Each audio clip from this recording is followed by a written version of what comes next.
Сәлеметсіздер ме, көрермендерім?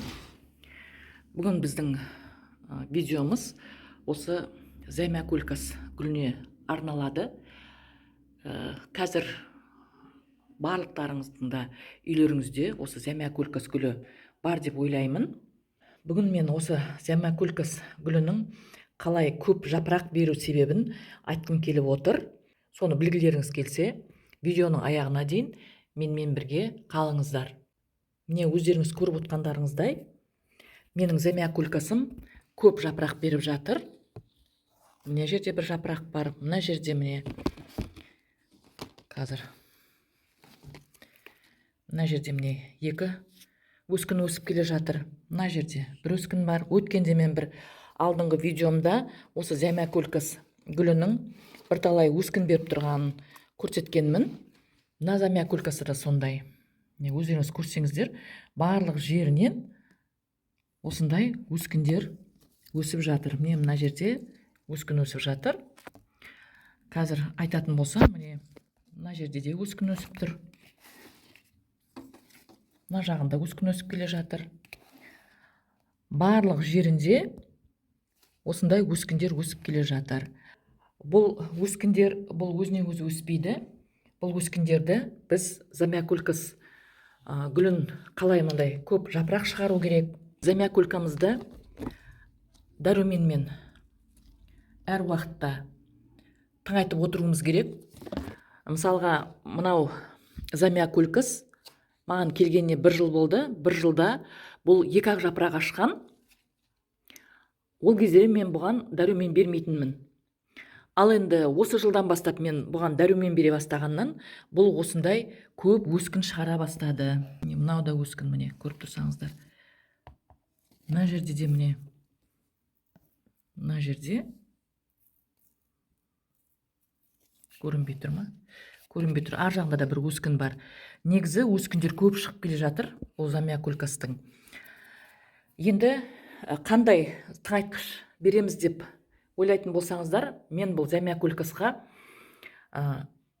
3-4 дәруменді алма-кезек беріп отырамын. Қазір міне өздеріңіз көргендеріңіздей, мысалға мынау зәмәкөлкас 2 жыл, 3 жылдай осылай тұрды. Міне биылдан бастап, міне көрдіңіздер ма, қандай әдемі жапырақ берді. Мына жерінде тағы да өскін өсіп келе жатыр. Мына жерінде тағы да бір өскін өсіп келе жатыр. Мен осы жақында ғана бұл зәмәкөлкасты янтаринмен суардым. Ол янтарин регулятор роста дейді. Бұл гүлдердің өсуін жақсартады. Енді біз бұл зәмәкөлкас өзінің астында картошка болады. Өзіңіз білесіздер, зәмәкөлкас өсіретін адамдар біледі, бұның тамыры қандай екен. Бұның тамыры картошка тамыр болады. Бұл зәмәкөлкастың қашан бұл картошкасын үлкейтпей, бұл жапырақ ашпайды, соны біліп қойыңыздар. Қашан бұл зәмәкөлкас өзінің картошкасын үлкейтеді, сол кезде барып, бұл жан-жағына өзінің өскін жапырағын бере бастайды. Дәрумендерді сіздерге таныстырып өтем, бірақ ол дәрумендерді мен алдыңғы видеоларымда да сол дәруменді осы зәмәкөлкас гүліне басқа да гүлдерге беретінімді айтқанмын. Дәрумендерді бергелі менің гүлдерім күніне емес, сағат сайын өсіп жатыр деп айтсам да болады. Мен қазір мынау зәмәкөлкастың өткенде мен сіздерге осыны егетін уақытта көрсеткен видеом бар. Осы 1-2 жеті болды. Сол кездегі мына өскіннің қандай екенін көрсетейін, қазіргі жағдайын. Сонда 2 жетіде көрдіңіздер ма, бұл жарты метрден жоғары өсіп кетіп тұр міне. Бұл неліктен дейсіздер ғой? Сол дәрумен бергеннің арқасында, міне менің мынау зәмәкөлкастарымның барлығының дерлік осындай өскіндерінің жақсы өсіп жатқаны, ол сол дәрумендердің арқасында деп мен айта аламын. Бірінші дәруменіміз бұл монокалий фосфат. Гүлдің тамырының жақсы өсіп жетілуіне, картошкасының үлкен болып өсуіне жақсы көмектеседі. Картошкасының үлкен болып өсуін жақсартады. Жаңа мен сіздерге айтқандай, егер де бұл гүлдің картошкасы өспесе, ол бізге жапырақ бермейді. Ол картошкасы кішкентай болса, жапырағы кішкентай болады, картошкасы үлкен болатын болса, ол бізге үлкен ірі жапырақтарын беретін болады. Сондықтан да жақсы картошкасының ірі болып, үлкейіп, жақсы өсуіне бізге осы монокалий фосфат көмектеседі. 1 литр суға 1 миллиграмм монокалий фосфат қосамыз. Ол 1 миллиграмм дегеніміз шай қасықтың тек ұшымен ғана саламыз. Сөйтіп, мен енді бұны жасап тұрған жоқпын. Өйткені мен кешегі ғана аптада гүлдерімнің барлығын янтаринмен суарып қойғанмын. Сондықтан да мен тек айтып кетемін. Бұл монокалий фосфат бірінші дәруменіміз беретін, жаңа айттым, бұл осы гүлдердің, картошкалардың жақсы өсуіне көмектеседі. Ұмытпаңыздар, 1 литр суға 1 миллиграмм ғана монокалий фосфат қосасыздар. Сонан кейінгі дәрумен карневин. Бұл карневинді мен уже шамаласып қалды. Бұл карневинді де біз жаңа гүлдерімізді өскіндерді өсірген уақытта құмның арасына, тамырына сеуіп жібереміз, тамырын жақсы шығарып, жақсы өсуіне. Сол сияқты бұл карневинді біздің замиокулькастарымыздың картошкаларына, тамырына жақсы көмектеседі. Бұл да сондай. 1 литр суға 1 миллиграмм карневин қосып, сол замиокулькастарымызға құйсақ, замиокулькастарымыз жақсы өсетін болады. Енді үшінші біздің қоспамыз бұл янтарин. Айтып тұрмын, мен өткен аптада мен осы янтаринмен суарғанмын. Янтарин, не өздеріңіз көріп тұрсаңыздар, регулятор роста дейді.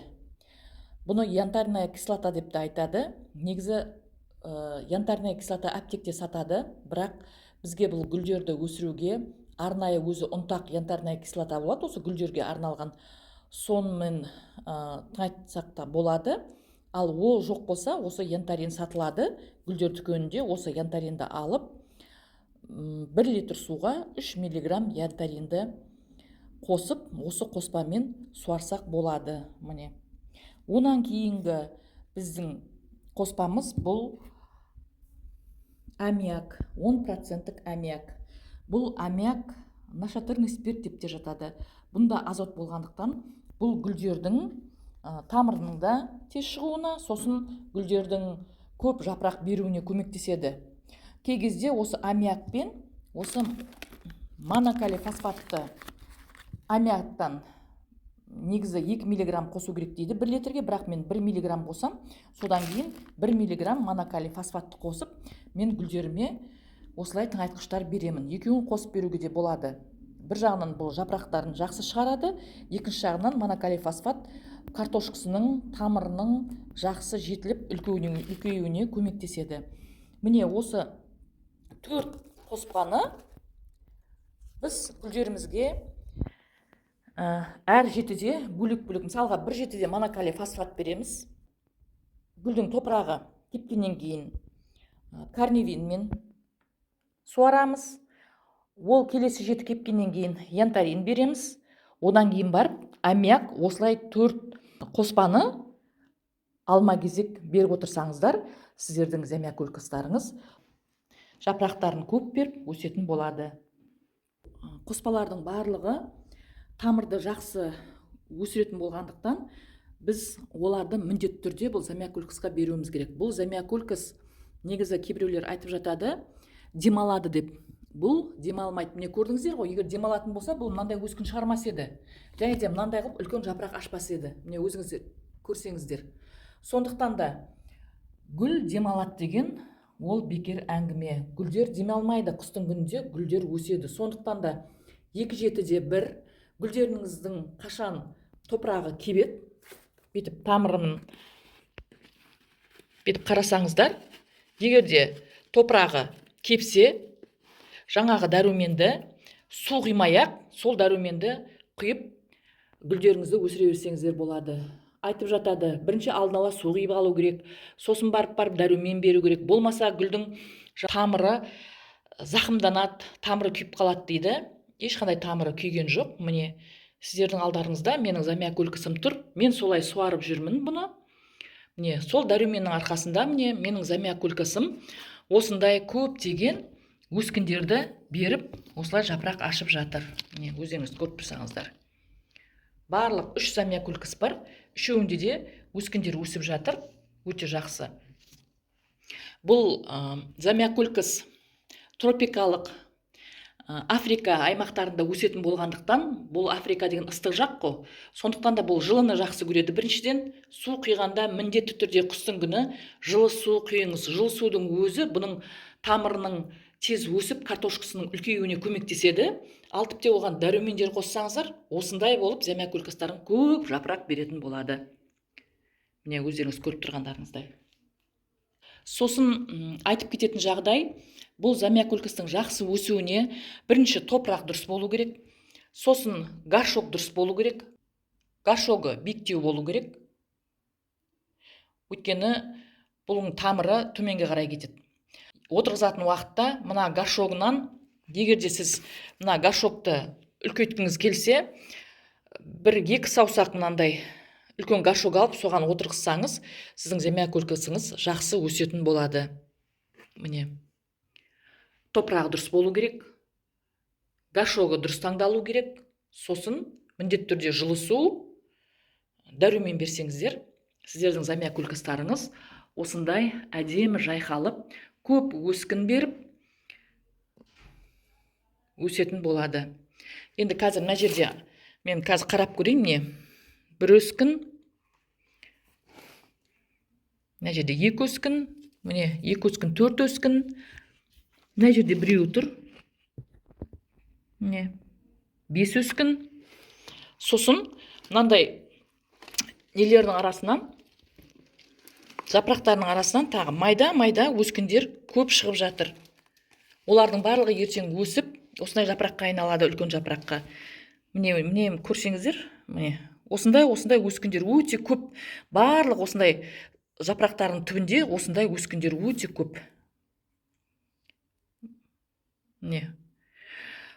Сондықтан да осындай замиокулькастарыңыз жақсы өскенді қаласаңыздар, осы менің кеңесімді орындасаңыздар, сіздердің замиокулькастарыңызда жақсы болып өсетін болады. Егерде тіркелмеген болсаңыздар, тіркеліп, лайк басып, комментарий жаза отырыңыздар. Ал менің каналыма енді келіп қосылып жатқан қыз-келіншектер болса, подписаться белгісін басып, менің каналыма тіркеліп қойыңыздар. Алда тағы да осындай замиокулькас туралы, басқа да гүлдер туралы көптеген видеолар түсіретін боламыз. Сіздермен болған бақыт, сау саламатта болыңыздар.